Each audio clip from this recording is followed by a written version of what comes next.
भारत की इकलौती एक ऐसी पार्टी है दोस्तों, बीएसपी, जो कहती है कि मैं नफा और फायदा और नुकसान नहीं देखती हूं जब बात अपनों पर आ जाती है। आज एक खबर हमारे पास ऐसी लगी है जो मुसलमानों को लेकर के है।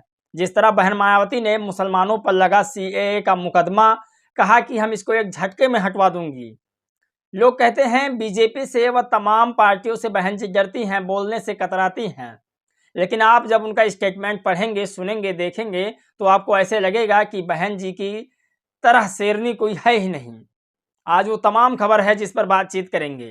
केशव प्रसाद मौर्य बीजेपी के डिप्टी सीएम कहते हैं कि सपा का पूरा परिवार बीजेपी में आने के लिए उतावलू हो रहा है। अगर एक बार भी प्रधानमंत्री जी कह दें कि आप लोग मेरे पहले में आ जाइए तो पूरा परिवार चला आएगा। और सोचिए, इल्जाम लगाते बीएसपी पर हैं। जिस जिस व्यक्ति से इन्होंने दोस्ती की वो सारे लोग बीजेपी में जाकर आ बैठे और इल्जाम बीएसपी पर लगाते हैं। मैं बीजेपी, बीएसपी, सपा व किसी पार्टी का हितैषी नहीं हूं, लेकिन जो सच्चाई है उसको कबूल करना बहुत जरूरी है। सोचिए साथियों, तमाम खबर है जिस पर बातचीत करना है। चलिए आज की वीडियो हम शुरू करते हैं। नमस्कार दोस्तों, मैं हूं पराग और आप देख रहे हैं देसी पेशवी ब्लॉग। आज की वो तमाम खबरें जो लगातार वायरल हो रही हैं, उन तमाम खबरों पर अगर बातचीत ना किया जाए तो ये न्यूज़ और बहुजन समाज की तौहीन जरूर होगी। क्योंकि जो छोटी खबर है, जिन्हें लगता है कि ये खबर ना दिखाया जाए, वो खबर टीवी पर नहीं दिखाते और दरअसल बड़ी खबर वही होती है। उत्तर प्रदेश के डिप्टी सीएम केशव प्रसाद मौर्य ने ट्वीट करके लिखा कि यदि प्रधानमंत्री जी एक बार भी इशारा कर दें सपा वालों को तो पूरा परिवार, समाजवादी पार्टी, पूरा बीजेपी में शामिल हो जाएगा। सोचिए, आप कल्पना नहीं कर सकते। अगर वहीं बहन जी की बात की जाए तो बहन जी ने आज से कुछ दिन पहले जब सीएए लागू हुआ था तब उन्होंने कहा था कि जो मुसलमान के लड़कों पर फर्जी सीएए का मुकदमा लगाया गया है, फर्जी दस्तावेजों पर उन्हें गुमराह किया गया है, वो सब एक झटके में मैं दूर कर दूंगी। सोचिए, बहन जी नफ़ा नुकसान नहीं देखती हैं। बहन जी ये नहीं देखती कि ये वोट मुझे देगा या नहीं देगा, लेकिन बात वो संविधान की करती हैं, इंसानियत की करती हैं। वो तमाम आज खबर है जिस पर बातचीत करना अत्यंत ज़रूरी है। एक एक खबर सभी लोगों तक पहुंचाना ये आप लोगों का कर्तव्य है। इस वीडियो को इतना शेयर कीजिएगा ताकि सभी लोगों तक पहुंच जाए। मेरे पास एक न्यूज़ की कटिंग रिपोर्ट है जो दैनिक जागरण की है। मेरे पास ये रिपोर्ट आई है, मैं इस रिपोर्ट को चाहता हूं सभी लोगों तक पहुंचा दिया जाए। एक खबर हम आपको और बताते हैं कि योगी आदित्यनाथ उत्तर प्रदेश के मुख्यमंत्री हैं और इनके गृह जनपद गोरखपुर में अस्पतालों का क्या हाल है, जरा उस पर भी बातचीत करके हम आपको बताएंगे। क्योंकि आज तक वालों ने गृह जनपद गोरखपुर की अस्पतालों का ब्यौरा लिया, उसके बाद में जो उन्होंने ट्वीट किया है उसे सुनना चाहिए। आप लोग बताइए, कई वर्षों बीत चुके हैं, मतलब लगभग 10 साल होने को है और योगी आदित्यनाथ जी अपने अस्पताल का सुधार नहीं करवा पा रहे हैं, तो ये पूरे अस्पतालों का क्या करवा पाएंगे। एक तस्वीर आपको हम दिखाएंगे राहुल गांधी और डॉक्टर मनमोहन सिंह की, जो पूर्व प्रधानमंत्री थे। इस तस्वीर में किस सभ्यता का प्रतीक दिखाया गया है, सोचिए, किस इंसानियत के प्रतीक दिखाई गई है। लोग जो कहते हैं कि राहुल गांधी पप्पू हैं, तो क्या वाकई में इस तस्वीर को देखने के बाद आपको लगेगा कि राहुल गांधी पप्पू हैं? आप कल्पना नहीं कर सकते। जो जिसकी तौहीन करता है वो पहले अपने अंदर की उस इंसान को झांकने के बाद उसे खुद पता चल जाएगा कि इनसे ज़्यादा तो नकारात्मक विचार रखने वाला मैं ही इंसान हूँ। वो तमाम खबरें आज है जिस पर बातचीत करना बहुत ज़रूरी है। कटिंग मेरे पास है, सीए में दर्ज मुकदमे खत्म करेंगी मायावती। सोचिए, मुसलमानों के प्रति जितने भी फर्जी मुकदमे लगे थे उसको खत्म करने का काम मायावती कह रहे हैं मैं करूंगी जैसे ही मेरी सरकार बनती है। बहन जी ने ये नहीं सोचा कि मुझे वोट मिलेंगे या नहीं मिलेंगे, मैं जीतूंगी या नहीं जीतूंगी, मेरा फायदा हो रहा है या नुकसान हो रहा है, ये सब नहीं देखती हैं।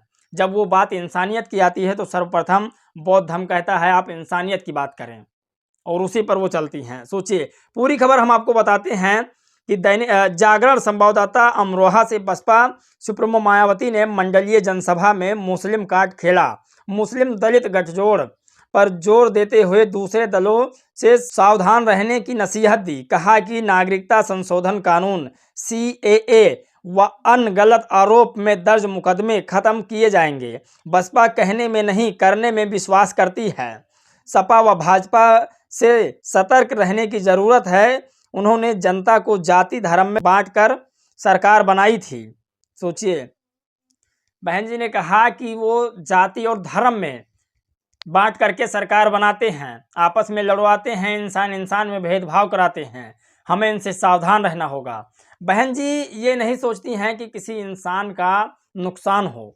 मैं तारीफ नहीं कर रहा, मैं उनकी खबर बता रहा हूँ। जो उनकी बातें हैं मैं आपको सुनाने की कोशिश कर रहा हूँ। खबर आपको फटाफट बताते हैं योगी आदित्यनाथ जी के गृह जनपद की, गोरखपुर की। आज तक वालों ने ट्वीट करके लिखा कि गोरखपुर में बगैर डॉक्टर चल रहा था मरीजों का इलाज। गोरखपुर में लाश का इलाज करता मिला अस्पताल। मेडिकल माफिया पर सरकार का क्रैकडाउन। सोचिए, सरकार कुछ नहीं कर रही है मेडिकल माफियाओं के खिलाफ। सरकार क्या कर सकती है? आप लोग बताइए। सरकार यदि चाहे तो सब कुछ कर सकती है, लेकिन सरकार क्यों नहीं कर रही है? ये भी बड़ा सवाल है। आपको बताते हैं कि एक लाश का इलाज करते हुए अस्पताल मिला है। सोचिए, ये फिल्म वाली, गब्बर वाली फिल्म वाली हाल हो जाती है। आपको बड़ी खबर बताते हैं जो डिप्टी सीएम केशव प्रसाद मौर्य जी ने ट्वीट करके लिखा है। इसे आज तक वालों ने अपने ट्विटर पर डाला कि आज तक दिए गए इंटरव्यू के दौरान यूपी के डिप्टी सीएम केशव प्रसाद मौर्य ने विपक्ष गठबंधन पर जमकर निशाना साधा और कहा भारतीय जनता पार्टी अगर दरवाजा खोल दे तो समाजवादी पार्टी भराभर कर भाजपा कार्यालय आना चाहती है। सपा में कोई रहना नहीं चाहता। अखिलेश यादव के पूरे परिवार में महाभारत छिड़ी है। सोचिए, भारतीय जनता पार्टी का दरवाजा खुला है और जो चाहे वो आ सकता है। तमाम नेता बीजेपी के कहते हैं और तमाम खबरें हम आपको बताने की कोशिश करते हैं। सोचिए, तस्वीर क्या कहती है? क्या वाकई में राहुल गांधी जी पप्पू हैं या देश के लिए सहारा बन सकते हैं? राहुल गांधी जी की एक नीति इस समय बहुत अच्छी लग रही है, जो भारत जोड़ो न्याय यात्रा कर रहे हैं। वो तमाम लोगों से जाकर मिलते हैं जो SC ST OBC के आरक्षणों को खत्म करने की बात करता है। वो जाकर उनको समझाते हैं कि आप धैर्य रखिए, मेरी सरकार बनते ही आपका ख्याल रखा जाएगा। खैर, आप लोग की क्या राय है इस पर जानना ये बहुत ज़रूरी है।